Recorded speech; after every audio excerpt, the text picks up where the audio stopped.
I'd like to welcome you on behalf of Old Mutual Wealth to the webinar on Purposeful Retirement. I'm Kim Potgieter.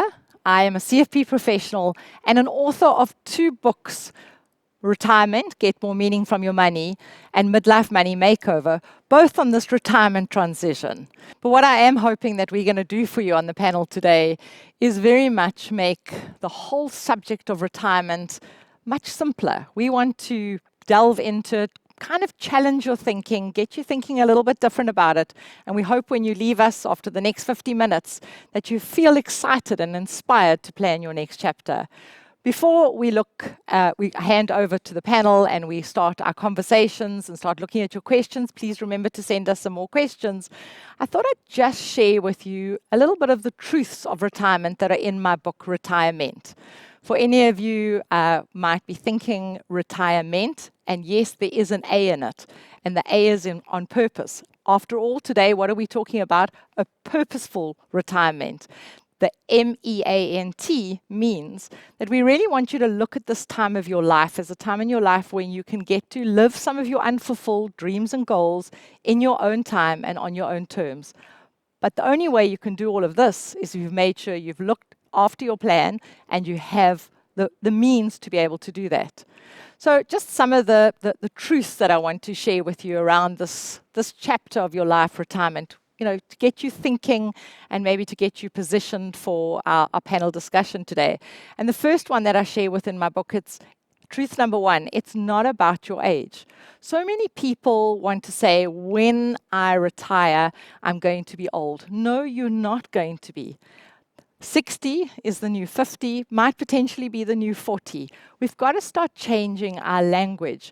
A person of 80 today is very different to a person of 80 the way they used to be. So what I want you to do is to stop thinking about what your age is and really start changing your language and talking around yourself and what you want to do in this next chapter. So it's not about your age. The second truth that I want to share with you, it's about more than money. I know we're going to be talking about a lot about money today, but let me just tell you, it's not just an economic event. As I shared earlier with Alan, it's one of your biggest life transitions that you go through. But there's a whole lot of emotional issues that go into it. And so important that you start thinking about all the aspects of retirement as opposed to just the financial only. The third truth that I'm hoping we're going to get to today is to share with you around the fact that it's what you're going to, not what you're coming from. So many times when I meet people and they talk about retirement, they're always telling me what they've come from. I want you to start looking and thinking about what are you going to so you can start getting excited. So it's kind of more this pull instead of this push into retirement, because otherwise you're dreading it and you don't give it the time and effort that it needs. And the truth number 4 that I think is like so important is, yes, your financials are an important asset, but guess what? You are your greatest asset.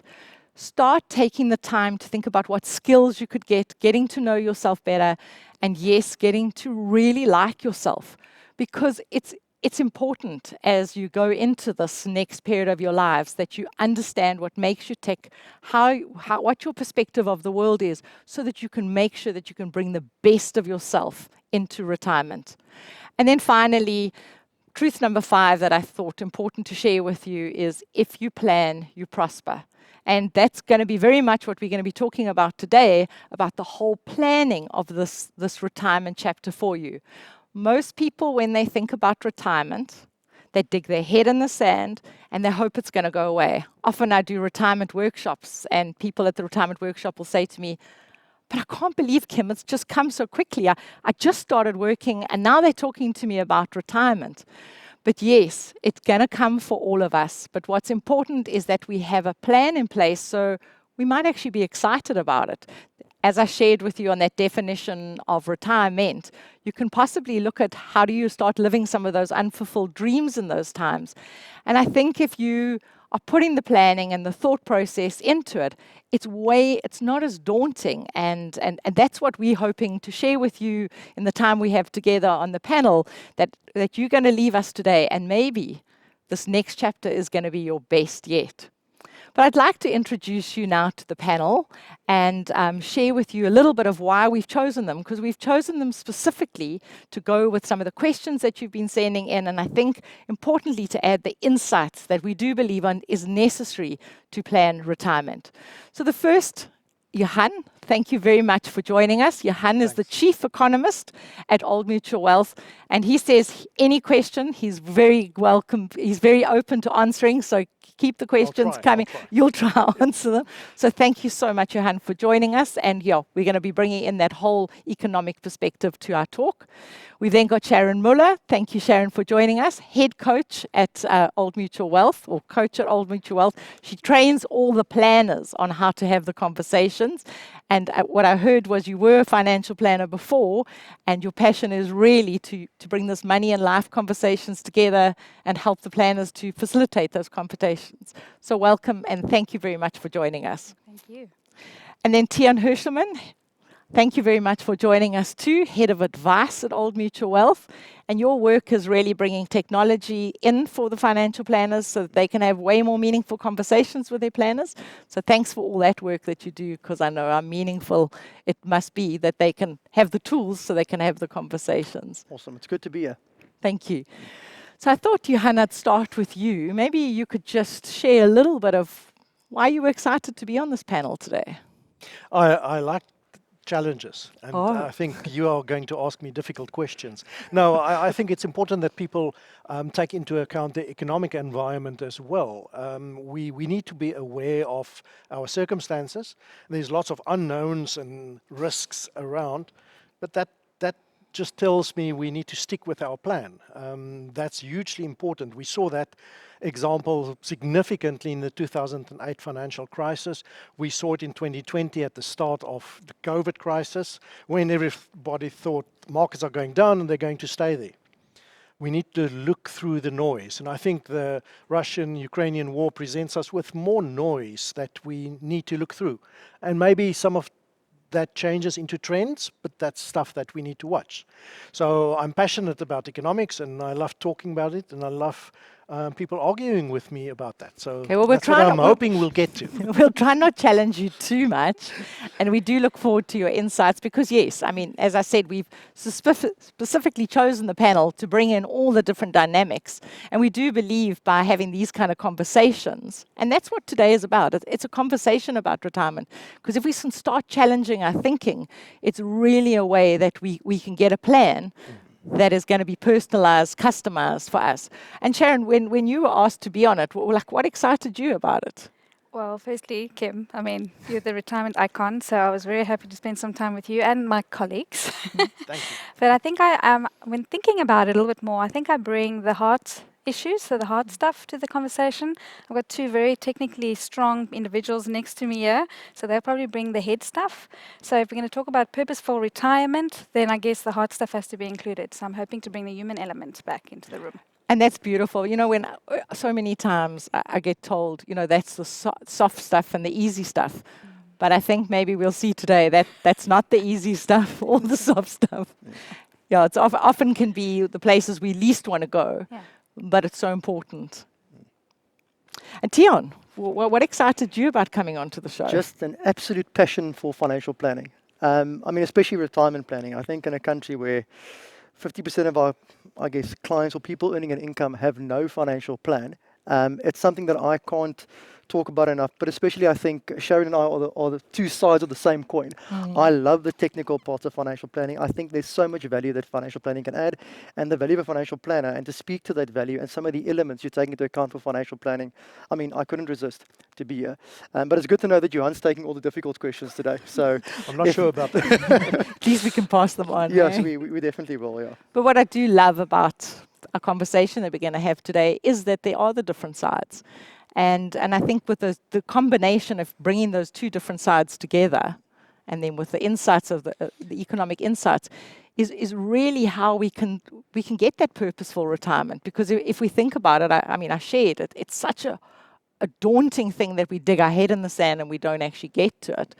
But at the same time, we've got some beautiful stories of people who have really gone out there and done amazing things with their retirements. but generally it's because they put the planning in. So, Sharon, my first questions for you, ladies first, is really, I mean, where would you start? Where would you start having these conversations about retirement? Well, I think, when you're talking about where you should start, I think the important word there is that you need to start. I think we put it off too much, and we think, like you said earlier, that I've got time. I've got time to figure this out. And then when you look next year, you're in retirement and you haven't planned for it properly. So I think the start is, and now we're starting at the end, Kim, because we were going to start somewhere else, but we'll start in the end. The start is really to understand yourself first. Understand what you're passionate about, what drives you, what energizes you. There might be stuff in your day, your working day, that you can take away and try and figure things out around that you can maybe do more of, when you're supposed to be going into retirement. So it's about understanding yourself first. And then the next step is to think about and spend time, what is it that who do I need to become? Who do I want to become in this world? And I think retirement is more about that reinventing yourself than trying to figure out, what money I need to support me during this phase of my life. And then once that's going to take time, and you're going to have to do a lot of reflection, and you're going to have to do a lot of hard conversations and hard thinking about that. But once you figure that out, and it's actually conversations with yourself a lot. Well, I think it's impossible to have it with yourself. I think we try. Oh, you mean, okay. And I mean, because we trip ourselves up. Hey, the brain plays tricks But you on do us. need to be truthful with yourself often, because that's the person that you're probably the least truthful with sometimes. Absolutely. And I think we judge ourselves harshly as well, which is also, it's not useful in this kind of environment that we're trying to work in. And then, so once you've worked through all of that, then it's to put that plan in place, right? To have it down on a plan so that you can look at it, you can see it, it's tangible. But a conversation I think we sometimes miss when we're doing retirement planning is around all of those barriers. What could stop me from being successful in my retirement? And a lot of it comes from what you were saying around mindset, just what are the assumptions that I'm holding that are limiting me? What are my beliefs around retirement that I need to look at differently? And we get in our way. But there's also, life throws us curveballs. And I think we saw it now during COVID. I mean, no one expected that. Nobody. It was just like... But if 5 years ago we were having a conversation with a client, as a financial planner, and if I'd had that conversation around what barriers what could get in your way, then maybe retrenchment would have been something, and we could understand what that looked like for the client. Or what if I lose 50% of my fund value the day before I'm supposed to retire? All of those things. So it's working through all the eventualities so that you can have a contingency plan in place. And then with that plan, when life does happen, you understand what you can control and what you can't control, and what actions are possible today that I can take to move me closer to what I want. So what you're saying is you also have to be quite agile at looking at it all. And I mean, it's important that, as you said, that's the whole mindset. Yeah. Okay, so now we've started those kind of conversations. I'm going to hand over to Tian, because we said we're going to do the balancing. And I said, Tian, the big question, and it's what a lot of people are probably thinking online, I mean, how would we know if we had enough? How much? What's the number? What's the number? What's the number? And that's the favorite question that you always get, what's the number? I think it's such a simple question to maybe a very complicated answer, but I'm going to try and simplify it. I think this concept of retirement has also changed over time.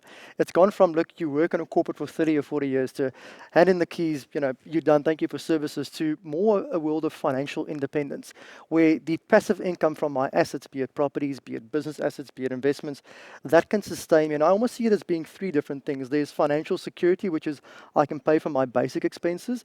There's financial independence. Actually, if I retire today, I can still lead the same life and have the same expenditure. And then there's this place of financial freedom. And I think we have to decide, well, what is that? And if you were to put a number to that in simple terms, you can say, well, if I know for me financial freedom or financial independence or financial security is 20,000 or 30,000 Rand a month. The rough rule of thumb, and again, this is a very rough rule of thumb. Remember, I did put out there that we're not giving advice. Is you can take that monthly amount and then times it by 300.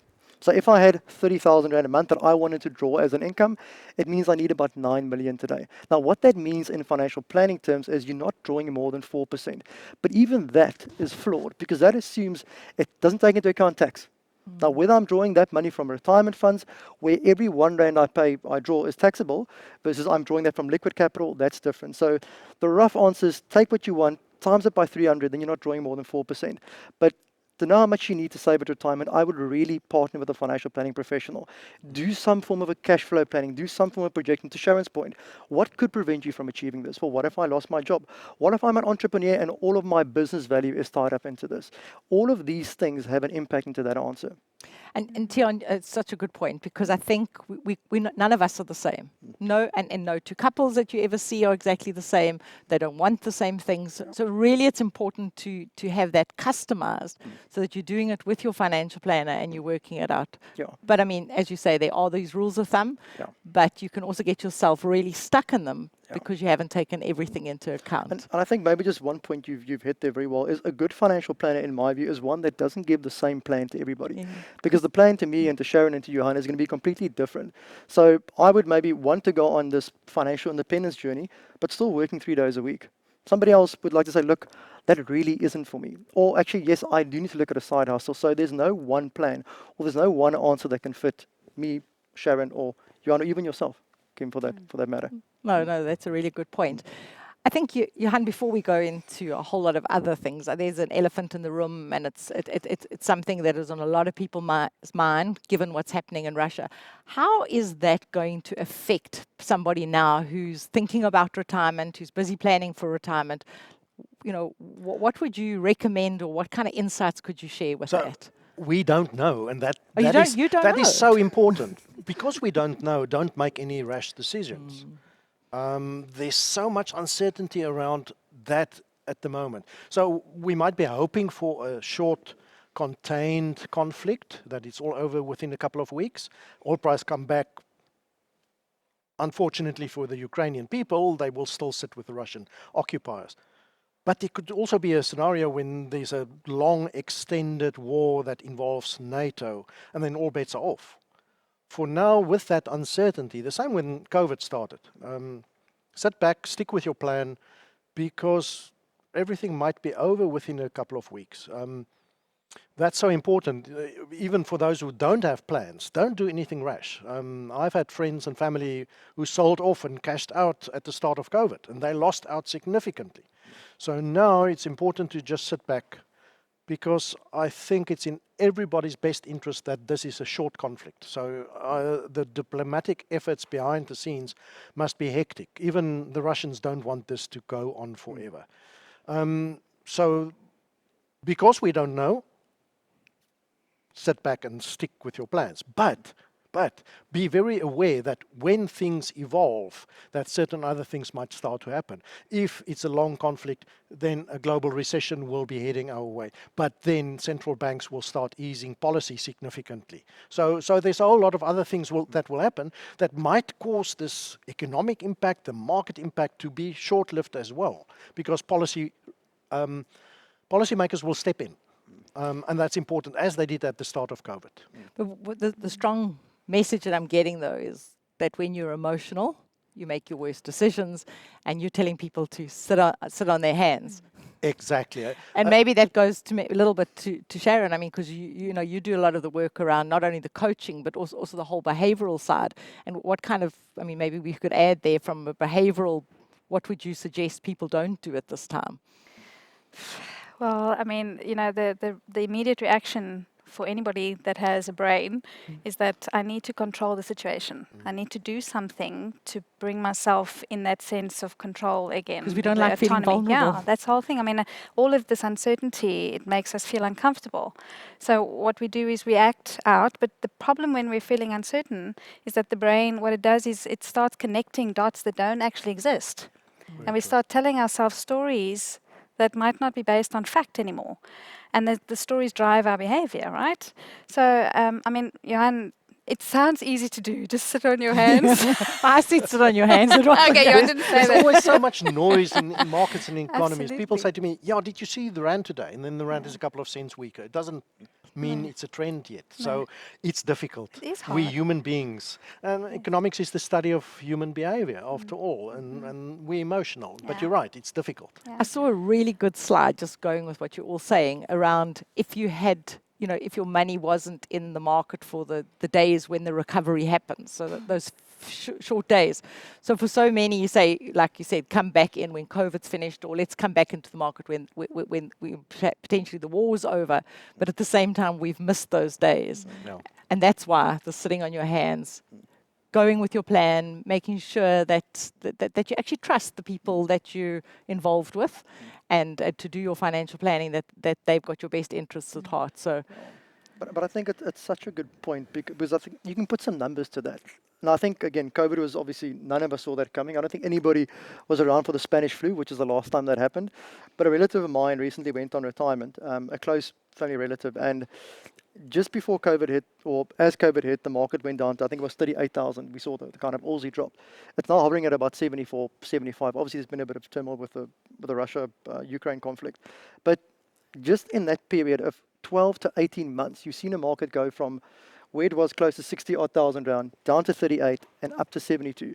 Now, if you gone into cash, or maybe you chase something like a Bitcoin, anything, you would have destroyed more wealth than any financial planning decision you can make around what vehicle do I choose, what fund do I invest into. So sometimes just sitting on your hands, it sounds like you're doing nothing, but you're doing so much to secure that retirement. Because you're not sabotaging it. And I think that also comes to the whole thing of choosing whoever you've got as your planner wisely, that you do trust them, so that they're there to really guide you.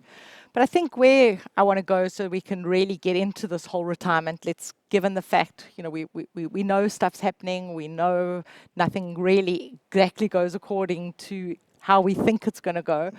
But now we're anticipating this whole retirement transition that's coming up. We've done well, we've put our money away, and now we come and we need to make some decisions. And I know there's always confusion around the whole thing of the annuities. Should we go into a living annuity? Should we go into a guaranteed annuity? And I just thought, Tian, if you could share some kind of insights around the living annuities and the guaranteed annuities. Perfect. So in general terms, you have two options when you retire with your retirement funds. A living annuity is whereby you take your capital after you've withdrawn a lump sum, and for most funds you can take up to 1/3, for some you can take a little bit more. Whatever's left, you then choose to go into a living or a life annuity. Now, what you're doing in the living annuity structure is you're basically investing your money into the market. So you're saying that I want the flexibility of drawing the income that I want, which I can set once a year, which is between 2.5% and 17.5%. The bet you are taking is that the market's going to do well, and then the income that you draw won't outlast the investment. So in other words, if I'm starting at a 3% drawdown, there's a low likelihood of me running out of capital after 25 or 30 years. In the life annuity, you say, actually, I don't want that stress. I don't want to be in the markets. I want a guaranteed income for as long as I'm alive. That's what they call it, a life annuity. You're giving up this capital for the remainder of your life, but the benefit is you get a guaranteed income. The flip side of that is that for most life annuities, once you pass away, the capital's gone. You can choose to get a joint life annuity whereby your spouse might be the beneficiary of the capital or the income, sorry, not the capital, upon your passing. But in most cases, if you pass away after 10 or 15 years, there's no money left. Whereby the living annuity, yes, you're at the mercy of the markets and you can control the drawdown, which gives you a bit more flexibility. But if you pass away, at least the money's there for your beneficiaries as well. So the one is, I'm betting that I'm going to not outlive my capital. I'm going to manage my drawdown with my financial planner. And if there's money left, that goes to my beneficiaries. The other one is saying, I don't want to take that bet. I don't want to manage that. I want a guaranteed income for the next 10, 20, 30, 40 years. And maybe that can go to a question to you, Sharon, because there's quite a mindset that you have to be going through as well when you come into retirement. And for all those years, you were earning and you were saving. And now you come into this period and people are saying to you, you no longer have to save. And now you're going to start drawing down on your money. Maybe just some insights around what's going on in somebody's head when they had to always save. And now you're getting told, spend that money. Yeah, well, I mean, you can imagine having a saving culture or, being able to do that takes a certain kind of person and a certain belief around money that is not just going to go away. So moving into retirement and then having to spend money that you typically wouldn't have spent, it must be hard. So changing your mindset around that, it takes time. And I think the conversations there are so important. And maybe, having that financial planner that can show you that it's okay, and do whatever they need to do to show you that drawing down on your money is what you need to do now. You've saved enough, and it's okay. I sometimes find, when I hear, clients will proudly say, while I've been in retirement, I've managed to squirrel away, and I've got this other investment. I say to them, so why are you squirreling away? So you're paying costs twice, but they're proud because it's such a behavioral thing that you've just got so used to doing. But yeah, so again, it's just that awareness around how your mind's going to have to change because you now are spending and you're not doing the saving. And I think, Johan, that brings me to this whole discussion around the inflation. I mean, we're living so much longer, this whole longevity that we're talking about. I mean, what have you got to add that potentially could be helpful? Yeah, Tian mentioned that half the people in the country haven't got a plan. Most people in this country don't save enough for their retirement, and that's issue number one.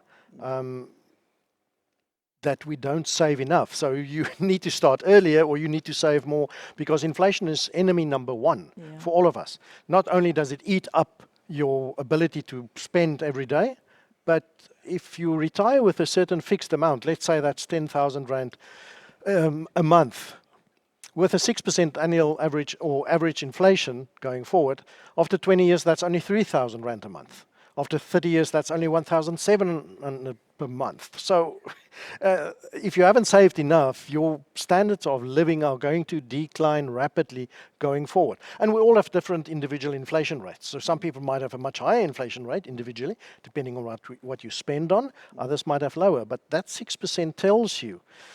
Some other examples include kidney dialysis costs 250,000 per year at the moment. 25 years from now, it's going to cost 750,000 per year. So we don't save enough, we don't invest correctly, and perhaps because we're going to live so long after retirement, you need to take more risk in your investments. That's would crucial. You say that is more specifically to South Africa, or would you say that is in general what universal? That's universal, okay. Absolutely. So we tend to think that, come retirement, I need to be more conservative in terms of my investments, bring it back to cash or interest bearing. I say no, any term longer than 5 years, you should be overweight equity. And that's important. Just an example, my colleagues in Macro Solutions Investment Boutique in OMIC, they calculated that over the last 100 years history, in terms of where they've got data for, that it takes 86 years to double your money if you're in cash, but it takes only 10 years to double your money when you're in equities. And that point, we were discussing earlier how many times we meet people in organizations with their retirement coming up, coming up to retirement, and their companies are telling them to go into way more conservative investments, like getting them ready for 60, yet they're going to be living to 100. I think it goes exactly to that. Tian, maybe you want to add something there. Yeah, I think you see it. I think it's referred to generally as Lifestage modeling. So the closer I get to retirement, the more years I'm away, the more cash I should put into the portfolio, because as we know, cash is conservative. There's not a lot of volatility, and it's more a behavioral management aspect. And yes, there are some arguments to say that, look, you don't want volatility based on your drawdown. However, for the bulk of the cases, to Johan's point, if your term is 20 or 30 years, you want to be in an equity portfolio. Think again, I'll go back to my relative that retired recently. You've had kind of markets going nowhere slowly for 4 or 5 years, and all of a sudden you had this COVID dip and then this massive upturn. Now, in those years of upturn, he was 12 months away from retirement. So if he'd been in this conservative... Exactly. So now what he'd gotten is the going nowhere slowly, and we're putting more into cash, more into cash, more into cash. So we're selling units when you want to be keeping those units when the market's cheap. And now as they shoot up in unit price, you're sitting in cash. And you've sold all those units. So I think, again, your retirement term is so important. You cannot be sitting in cash if you have a term of more than 10 years. Absolutely. I would argue more than 7 years. Yeah. But yeah, absolutely. We need to take on more risk. And it's not risk in that sense. It's actually risk. It's risk to stay in cash. Absolutely. Cash is trash. Okay, so that's exactly. Yeah, but I also want to, I think, Kim, you and I, at a separate occasion, spoke about this concept of risk. There's market risk, which is up and downward movements in my portfolio, and then there's longevity risk, which is me outliving my capital. In cash, you will, in most cases, outlive. It's a guaranteed fact. Where if I'm in an equity portfolio, the risk of me outliving my capital has become significantly lower. So the one horse, I know what the outcome is, I'm not going to make it. The other horse, I've got a much higher chance of backing that horse and actually getting to the outcome that I want. Especially because we're fighting this enemy of inflation. You need to be in equity. Yeah, and then just think about medical inflation. I mean, we all probably going to feel it at the pumps, and the petrol prices You're might not go at the up. moment. And That's going to hit yeah, us. and I mean, I think Eskom has just come up with another 9% increase. But the one thing I see people don't plan for in retirement is the impact of medical inflation. I always say that you should actually be planning above for that Exactly. when you're doing your planning. Yeah. But that maybe brings me to we've spoken about the living annuity, and now we're drawing down from it, and that's another question. I mean, the questions that I often hear around is like, how do I know I've got enough? And the other one is that magic number of how much should I be drawing down? So I'm going to give it to Tian, and then the Johan, secret maybe you formula? want to add to it. Yeah, I think, look, there's been a lot of, there's been so much research done on that. And I think the figure kind of started about 30, 40 years ago at about a 5% figure, but I think it's getting closer to like 3.5%, 4%. However, I think we focus on that figure too much because there's one assumption in that figure that says, whatever income I'm drawing today, be it 20,000 Rand, that income's only going to go up with inflation. And I'm never going to access more capital for vehicle purchases, medical emergencies, holidays, whatever that might be. So if you're just drawing an income going up with inflation, 4% is a good place to start. But I think another element that we often miss in that conversation is it depends where you draw the money from. If I'm only drawing money from retirement capital, and most people that get to retirement only have this big pot of retirement money, every 1 Rand I draw, so the 4% I'm drawing from a portfolio that's just retirement capital, doesn't give me the same after-tax income as the 4% I draw from a portfolio that's more liquid. What I mean by liquid is it's an investment where I can choose to open the tap for the income or close the tap whenever I want. Whereby in retirement funds, I can do that once a year for most of my income. And it's absolutely terrible when you have to up it just because you need to get some capital amount. Exactly, yeah. So I think, again, to get to the number, and I think Johan can maybe add here, it is roughly 4%, but again, there's so much more that goes into that. And I would never put my in the chopping block to say, it's 4%, you'll be fine. There are so many other elements that goes into that. I would even go completely off topic and say, look at the last 5, 6 budget speeches. There's been so many financial planning changes. And that's where a financial planner will look at your plan and say, yes, you might be drawing 4%, but how do we take all of these other changes into account that might impact that 4% number? And the last thing that I'm gonna promise I'll stop. You can see he's passionate. No, I love it. I can talk about drawdowns and liquidity the whole day, but take 2 clients, one with retirement funds, one with liquid capital. We did a study recently with a client that needed about 55K. Only retirement funds, the one client was drawing 4.5. Mixture of liquid and approved funds, or liquid and retirement funds, 3.5. That 1% difference is tax, and that 1% has a massive impact on your longevity. So it is 4%, but there's a whole lot of other things we can do to take the 4% down or up, just based on the retirement or the investment structure that we invest into. And have you got anything to add, or I'm going to ask Sharon a question? No, go ahead. They're the experts. Because I think he really answered that Yeah, well. Thank you very much, Sharon. On all of this, again, I've spoken about having to spend the money, but we've also been working and we've been earning a salary, so we've seen our value as the salary we bring in. Now all of a sudden we're no longer bringing in a salary.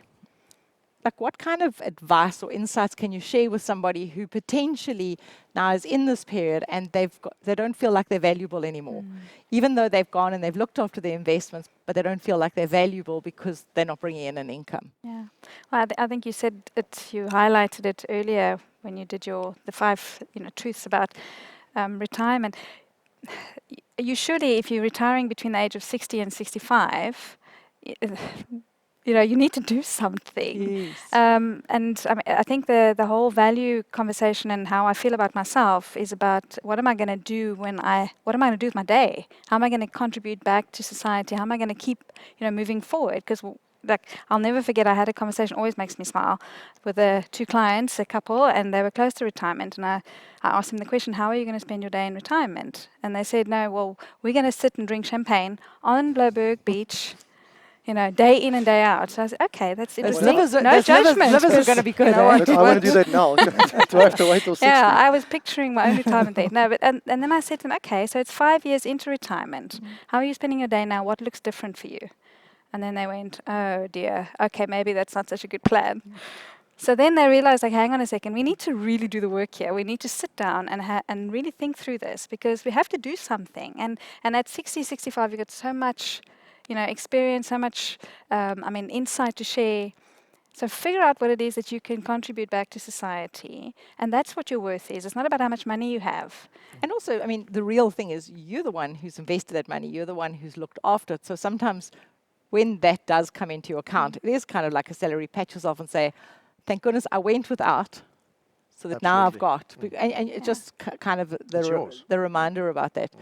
Johanna, I know, and I see questions coming in. I'm getting Donnie's sending me the questions that are coming in from the people watching us and listening to us, and I know one of them is going to be, and I'm going to pick up my phone and get the questions now. But the one I know people are going to be asking is around this whole offshore. Like, how much of our investments should we be keeping in South Africa? How much of our investments should we be having offshore?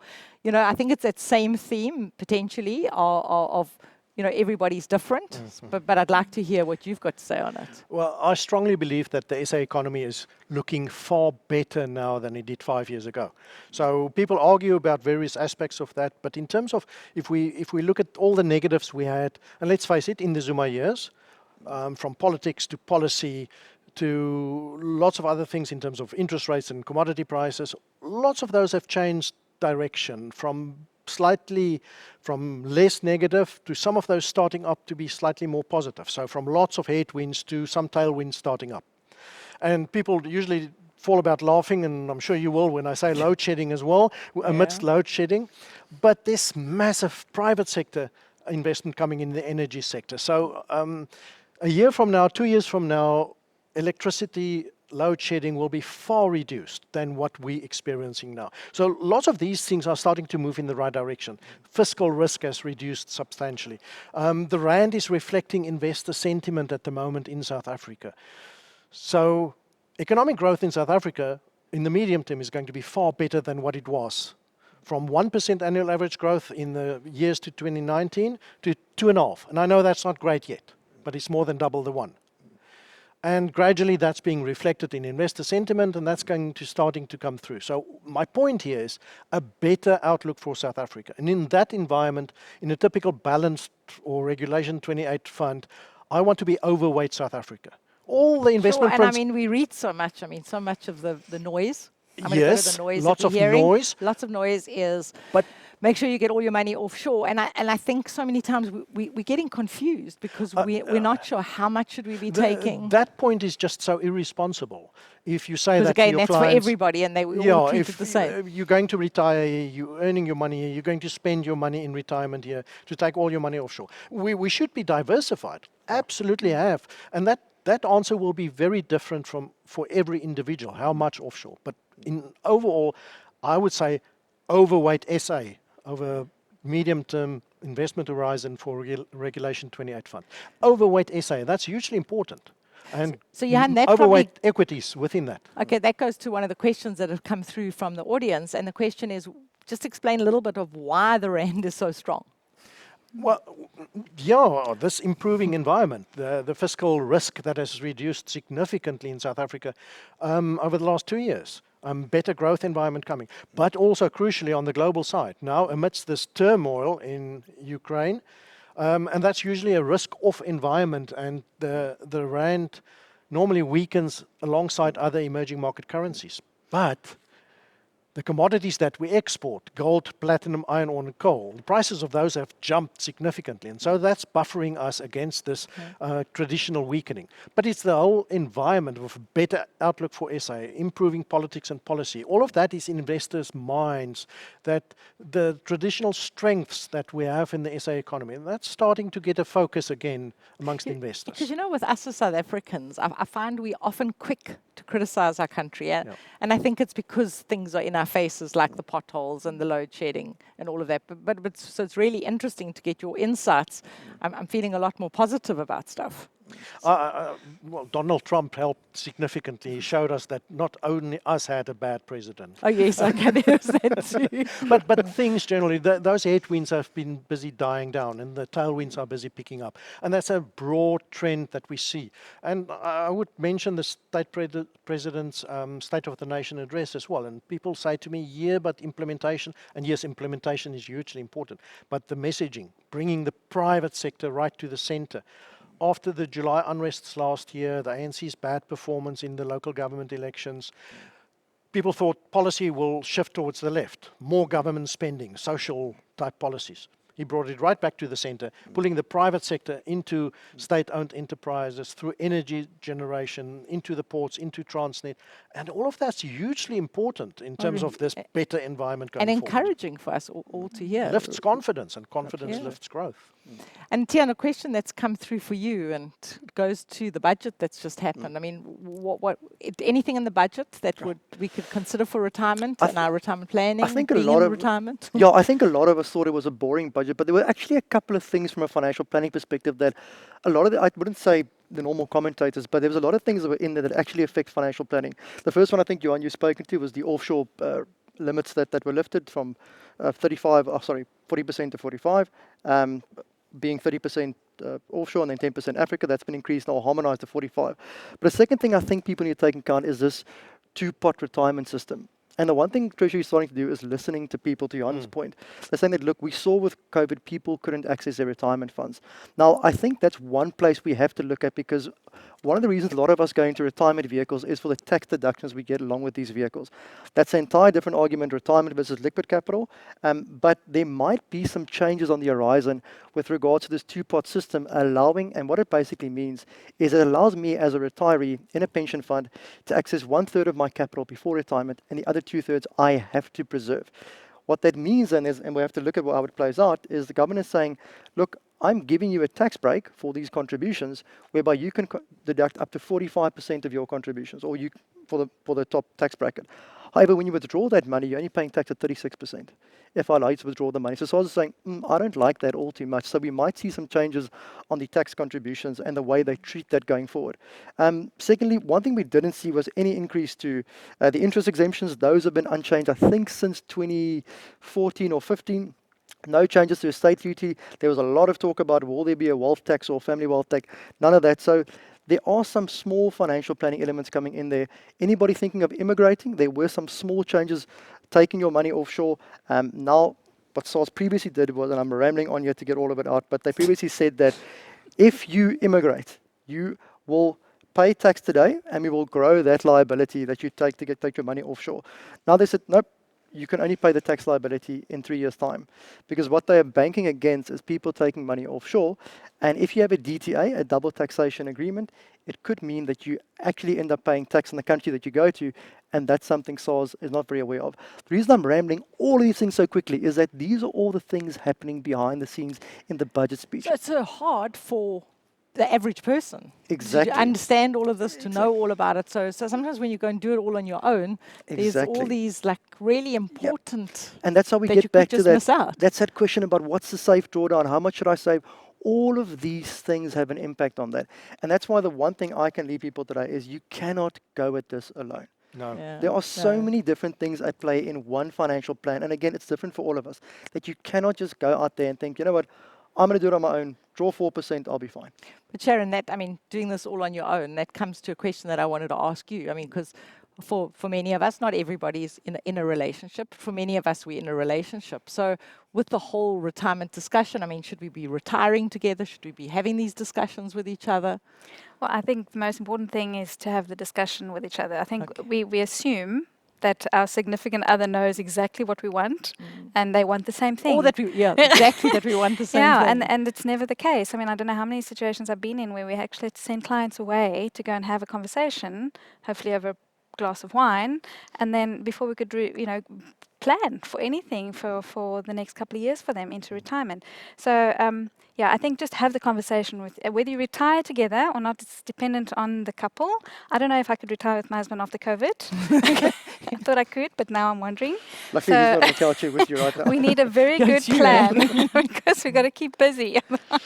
Otherwise, we're not going to last. But so it depends on the couple itself. Okay, I mean, that, Johan, brings me to a question with you about like these side hustles. I mean, if we think about our income that we've got coming in and our investments and all of that kind of stuff, I mean, what do you think of people having side hustles and other income streams coming in to help them in this retirement phase? Well, we're all human and we all watch our money closely. That's a very emotional part of us, our money. So that's why it's important. Well, side hustles are fine if you bring in the money, but invest it. Invest it, save it. We started this discussion about not saving enough. Or, Johan, maybe a way to look at it is that you could leave your money invested for longer, and you can be working so much longer. Because if you think about retiring, and I mean living till 100, if you had to have this line in the sand in 65, if you were doing something that was bringing some form of income in, then you could leave your investments just to grow so much longer, taking inflation to go. I mean, just that's huge. It's don't powerful. have those investments just in cash. Just so if you left me with one piece of advice for the audience today, what would it be? Better times are coming for South Africa. That's for sure. It's not always a straight line path, but it's an upward path. That's brilliant. Sharon, what would be your one piece that you would like to leave everybody with today? I think the human psyche, the human spirit will survive no matter what. You just need to take a time out to look at what's going on and what you can do. Putting your head in the sand, like you said, is probably the worst thing. So just take time now, have a conversation with your financial planner, have a conversation with your family, and you will figure it out. You'll be okay. And realize that you are your greatest asset. Yes. I mean, you are your greatest asset. Tian. In almost an hour, we can't cover 10% of the topics we wanted to cover. I know we've got so many other conversations. But we think we can do this on our own. And the only thing I would leave you with is if you're really serious about retirement planning, go speak to a professional. Yep. No, that's a great point. And I think from my side, lots of other topics we'd love to be addressing with you today. But remember something about our ages. I read a really interesting report that says between the age of 60 and 70, you're at your highest levels of wisdom. So let people stop saying that, I'm old and I can't still contribute. You can still contribute. Think about it like out the box. And I really do believe, I strongly believe we can make this the best chapter of our lives. But it does. It takes that planning, and it takes having partners with you that can help make it all happen.